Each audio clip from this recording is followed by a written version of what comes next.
Hi guys, this is my review of the MacBook Pro 13 Retina, and before you're wondering, it is not the mid 2014 model but just the late 2013 model, but after all there was just a difference in 200 MHz in terms of CPU and the minimum RAM was raised to 8 GB, so my model is pretty much up to date after all. So let's test it, let's damn it.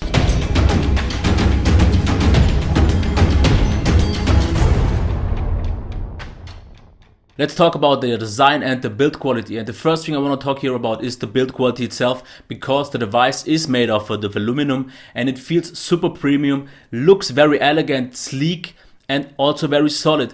The only thing where it maybe doesn't feel super solid is at the front of the bottom of the device, where it slightly, ever so slightly bends when you are picking it up, but that's pretty much it. But otherwise they have so many little details that make the device feel so nice and really smart, intelligently designed. Starting with the charging port, so when you charge the device and plug in the charger, you will see an orange LED while charging and a green LED when the device is fully charged.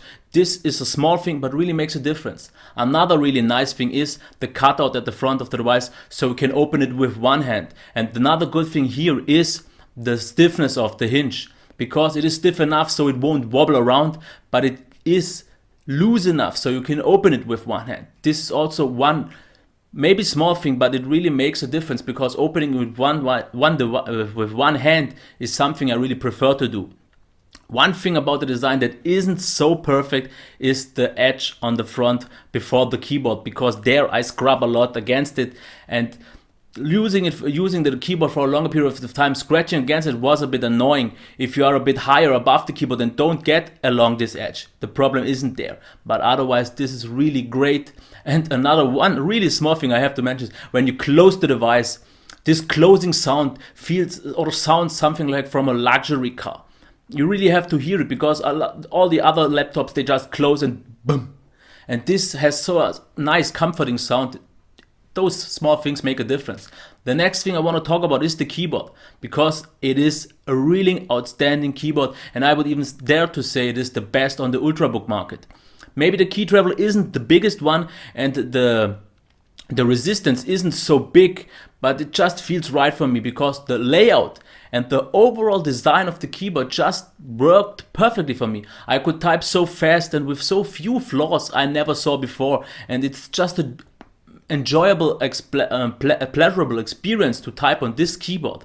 But like I said, the keyboard is the best thing, but there is one thing that is even better, and that is the touchpad, because it just doesn't have only a super feedback and a really nice texture, because it is made out of glass, I would say, and is never slippery and never sticky and super sensitive. It is not, I wouldn't say super sensitive, but it has just the right amount of sensitivity, so it always recognizes what you do. But the good thing is what it recognizes, because the touchpad is so smart. Out of the box you have so many options, you can set up so many gestures, but if you install an app like Better Gesture Tool, I think, there you can pretty much customize every little inch of this touchpad and make so many things easier. It's like hotkeys but on a touchpad, and I find this to be so intuitive and so useful and smart, and that's why I'm saying it is the best, by far the best touchpad on every single device. And because of the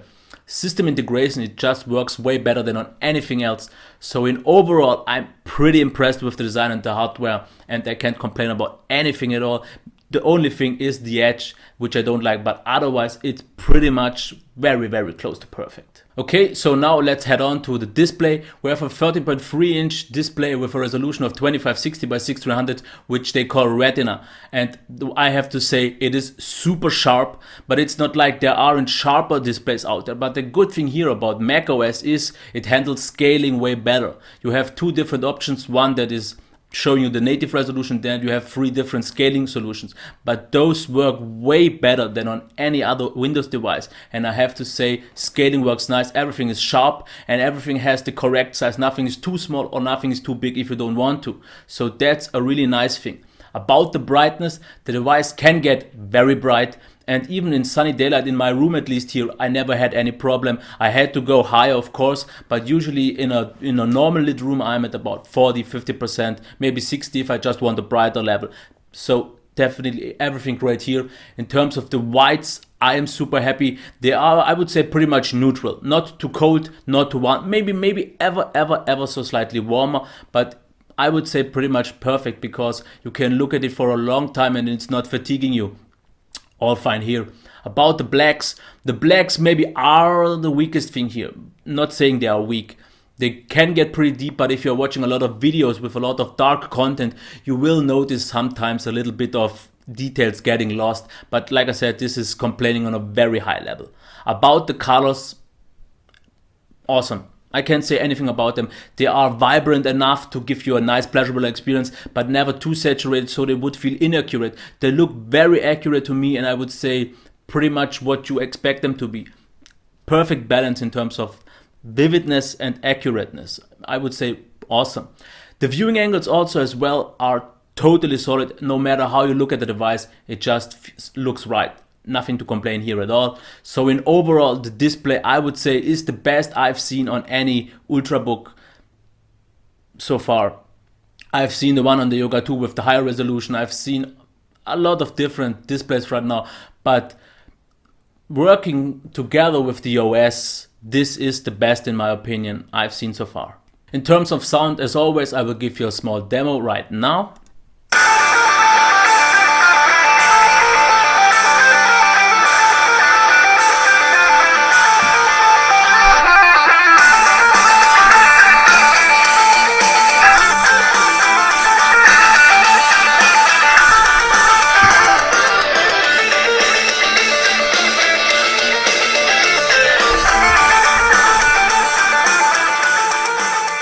So what do I have to say about the sound? The first thing, as always, the maximum volume. I find it to be completely satisfying. It is very high if you need to. It's not extremely high, but I never had to go 100%. That's the good thing. As long as I never have to go 100%, I'm fine. Mostly I'm at about 70, 80%, and then it's already pretty loud, so nothing to complain here. In terms of tonal balance, you get ever so slightly small amount of bass, but that's okay, I would say. The mids are also fine, and the good thing is the overall tonal balance in terms of the treble is very nice, because you get a nice stereo effect and the sound doesn't feel too narrow or too shallow. It gives a nice overall sound. If you're watching YouTube videos, that's what I'm mostly doing. The sound is perfectly fine. Of course, if you want to watch blockbuster movies, you won't get the best experience, but for all the usual stuff, I find the sound to be great. In terms of the speaker placement, they are at the front, on the sides, and they are reflecting when on the table or something like that, but also they will never block by me if I have them on my lap. So in terms of the positioning, they are good, and they really give you a nice surrounding experience, so not like narrowing. So in overall, the sound, also pretty satisfied with it. Performance is something that is pretty important for me, and here are a lot of bright spots, but also a few darker spots here, and I want to talk about the darker spots first. The first one is the browsing performance. Don't get me wrong, the browsing performance is good and very solid, but sometimes if you are using, let's say, Safari and you scroll with the touchpad, you will see slowdowns from time to time. But the weird thing is, I also saw them on the 15-inch model, which has the quad-core processor, so maybe it's an optimization thing after all. But I mostly use Chrome anyways, because it's just more capable, and using it with a mouse, the performance is great once the page is loaded, because if the page is still loading, you can't just scroll really good because it's still lagging. With a touchpad, it sometimes lags a bit, but in overall I would say the browsing performance is okay, but it could be definitely better. Otherwise, the app performance, I had no real issue with any app, but also I don't really use a lot of apps here, because I mostly use my video editor, my browser, maybe iTunes or something like that. That's it, and those things all were fine. In terms of the storage speed, this was really impressive, because I got read speeds of 730 megabytes per second and 680 megabytes per second in write speeds. And this is even, I would say, I think 70% faster than my desktop PC. So pretty impressive here as well. The Wi-Fi was very strong and also very fast. For my particular case, I got transfer speeds of 35 to maybe 50 megabytes per second. And this is almost 10 megabytes faster than all the other devices I had so far with my AC router. So pretty impressed here as well. As for gaming, I can't really say too much about the gaming, because if you really want the gaming PC or an Ultrabook, this is not the right thing for you, I would say, because there aren't all the great games. And I'm really not sure about the gaming performance. I didn't really test any, because if I would like to game, I would do it on a Windows machine. It is possible here, I'm pretty much sure, but I just don't think this is the right device if you are a heavy gamer.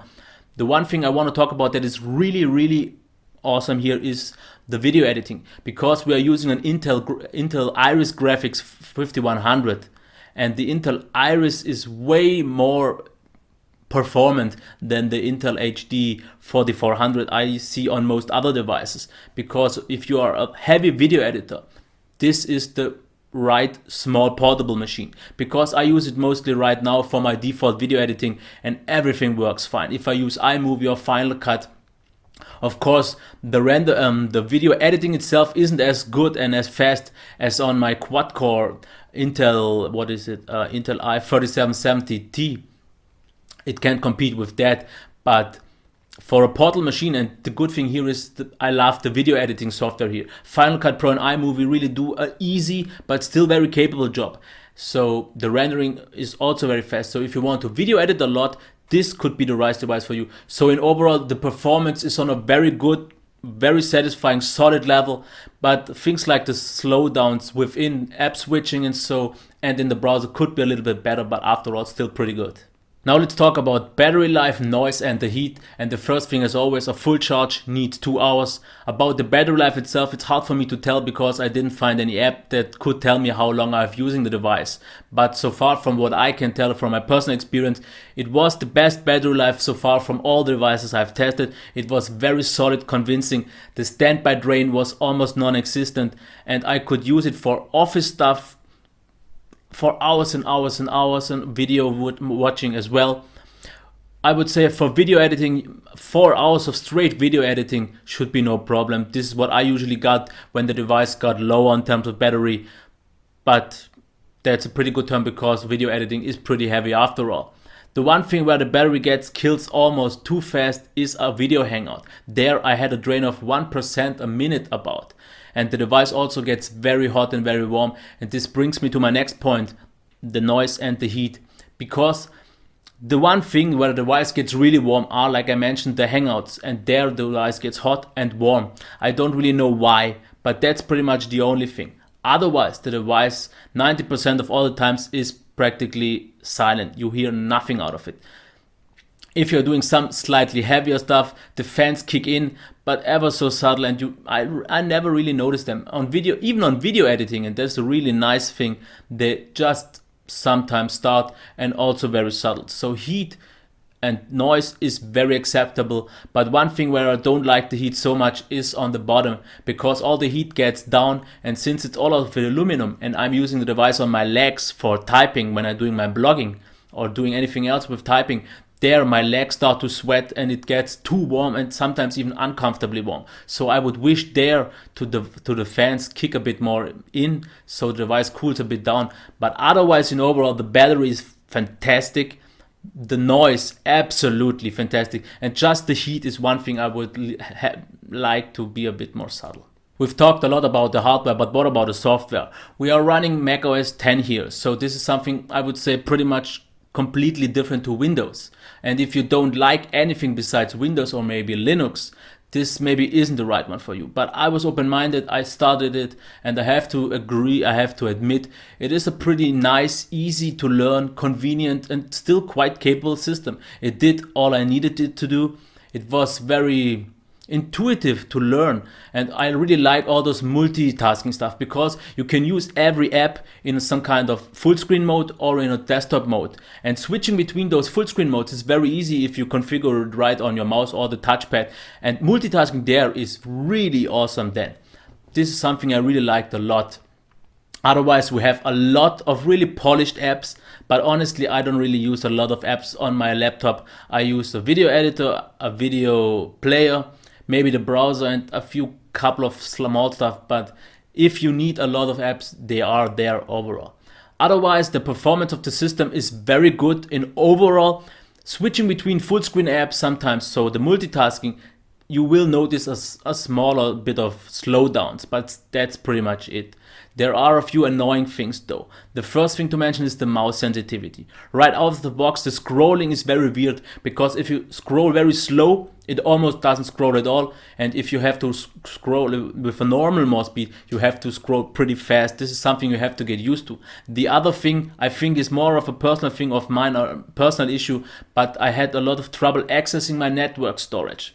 Usually on all my tablets, on all my phones, on all the other Ultrabooks, I never had this issue, but on macOS 10, if I want to access my server, I see the server, I see all the folders within, but when I double click on folder, sometimes I see the content and can access it, but I would say 80% of all the time I don't see the content and I can't access it. Sometimes it comes within a few minutes, which isn't accessible at all, and sometimes the Finder just hangs completely and I can't access it until I maybe restart it.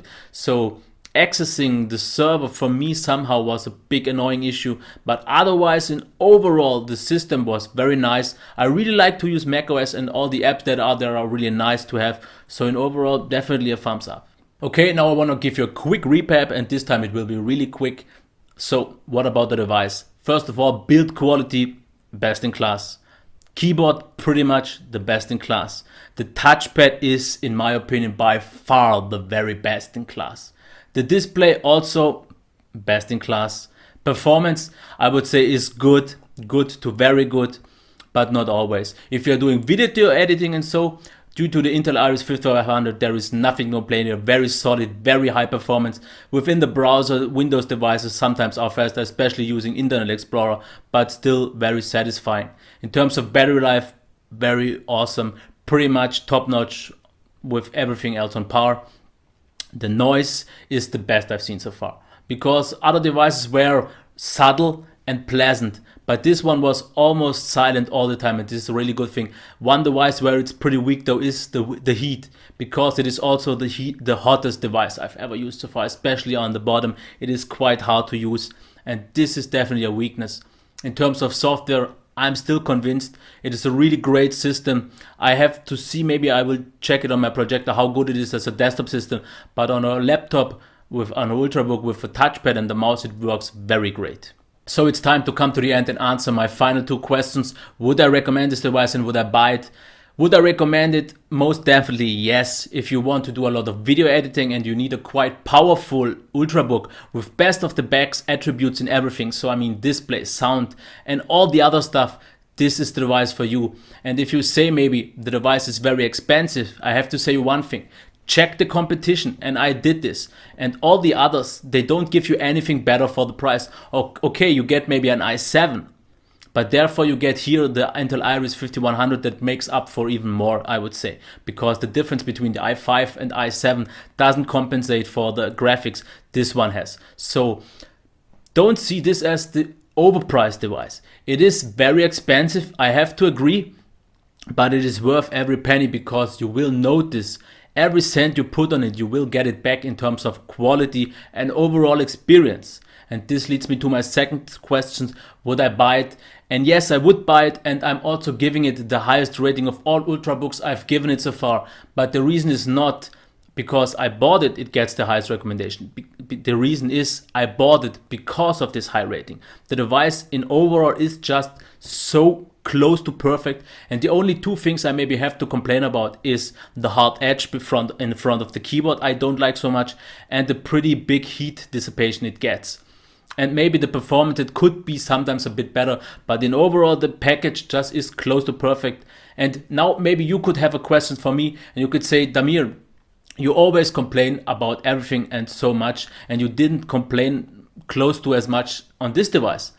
And I have to say I agree, but the reason I didn't complain so much here, because the device just is so good. It's just as it is. Everything they did pretty much perfectly, close to perfect, if not perfect. And that's, again, why I'm giving it my highest recommendation for now on any Ultrabook so far. Okay, this was my review of the MacBook Pro 13 Retina. If you liked the review, please give me a thumbs up. If anything else is there, please leave me a comment, subscribe to my channel. And if you didn't like the review, do whatever you have to do. Okay, bye.